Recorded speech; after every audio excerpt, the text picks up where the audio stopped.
pendekatan realitas beserta tokohnya. Pendekatan realitas adalah suatu sistem yang difokuskan kepada tingkah laku sekarang. Terapis berfungsi sebagai guru dan model, serta mengkonfirmasikan klien dengan cara-cara yang bisa membantu menghadapi kenyataan dan memenuhi kebutuhan-kebutuhan dasar tanpa merugikan dirinya sendiri ataupun orang lain. Intinya, terapi realitas adalah penerimaan tanggung jawab pribadi yang dipersamakan dengan kesehatan mental, tetapi realitas yang merugikan prinsip-prinsip dan prosedur-prosedur yang dirancang untuk membantu orang-orang dalam mencapai suatu identitas keberhasilan dapat diterapkan pada psikoterapi, konseling, pekerjaan, kerja kelompok, konseling perkawinan, pengelolaan lembaga, dan perkembangan masyarakat. Tetapi terapi realitas meraih popularitas di kalangan konselor sekolah, para guru dan pimpinan sekolah dasar dan menengah, dan para pekerja rehabilitas.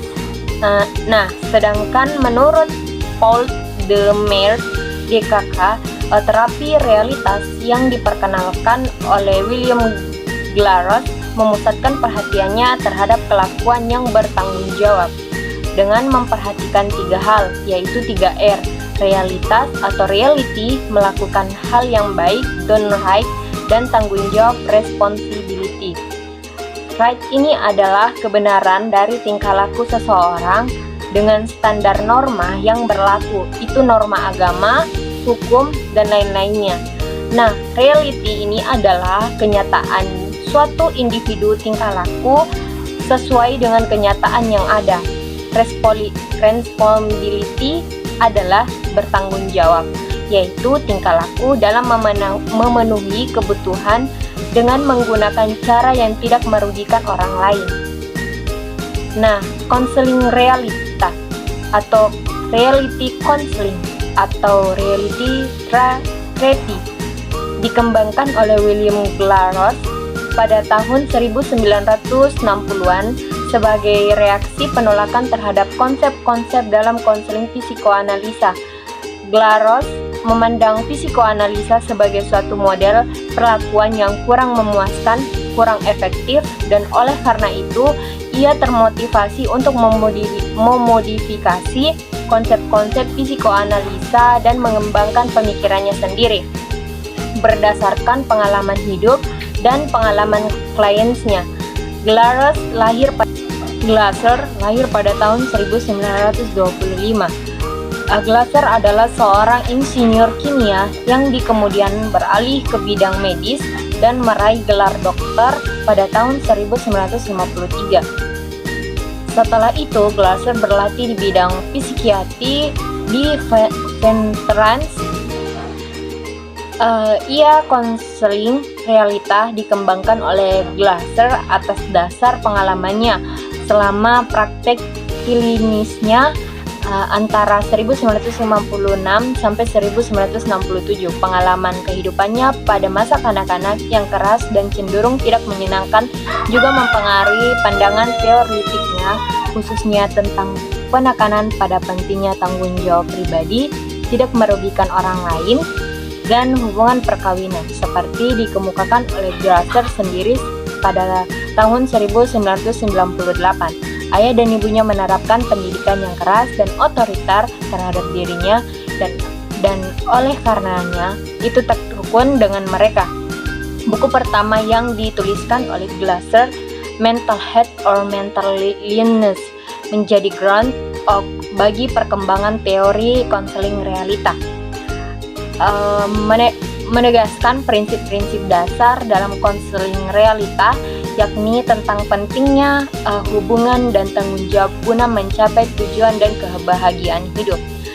Ia memiliki keyakinan bahwa konselor yang hangat dan penuh penerimaan merupakan aspek esensial bagi keberhasilan perlakuannya, dan hubungan yang akrab dan positif adalah esensial bagi perkembangan pribadi yang sehat. Tulisan-tulisan dalam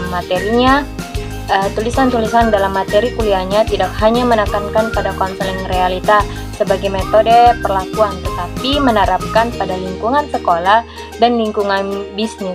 Robert Earthworling adalah salah satu pengikut Clares yang memberikan kontribusi sangat penting bagi perkembangan konseling realita. Baik, di sini saya akan membahas bagian materi konsep dasar pendekatan konseling realita. Kita tahu bahwa manusia digerakkan oleh kebutuhan-kebutuhan dasar yang asalnya bersifat dari genetik.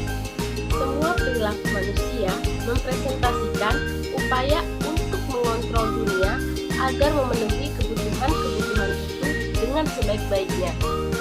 Orang tidak pernah terbebas dari kebutuhan-kebutuhannya dan begitu terpenuhi muncul kebutuhan lainnya. Kehidupan manusia adalah perjuangan konstan untuk memenuhi berbagai macam kebutuhan dan mengatasi konflik yang selalu muncul di antara mereka. Secara rinci, Glasser menjelaskan kebutuhan-kebutuhan dasar manusia ada 4, yaitu yang pertama kelangsungan hidup, survival, yang kedua cinta dan rasa memiliki, ketiga kekuatan atau prestasi, yang keempat kebebasan, dan yang terakhir kesenangan. Asumsi perilaku bermasalah dalam pendekatan konseling realitas. Baiklah, realitas terapi pada dasarnya tidak mengatakan bahwa perilaku individu itu sebagai perilaku yang abnormal. Konsep perilaku menurut konseling realitas lebih kepada dihubungkan dengan perilaku yang tepat atau perilaku yang kurang atau perilaku yang tidak tepat.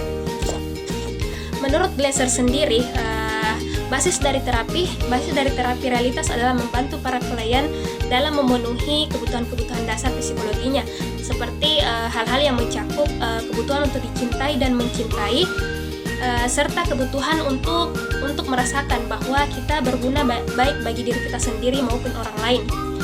Pandangan tentang sifat manusia mencakup pernyataan bahwa kekuatan pertumbuhan mendorong kita untuk berusaha mencapai suatu identitas keberhasilan.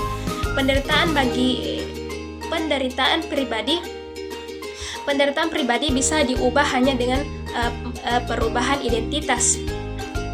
Pandangan terapi realitas menyatakan bahwa karena hidup individu-individu bisa mengubah cara hidup, perasaan, dan tingkah lakunya, maka mereka pun bisa mengubah identitasnya.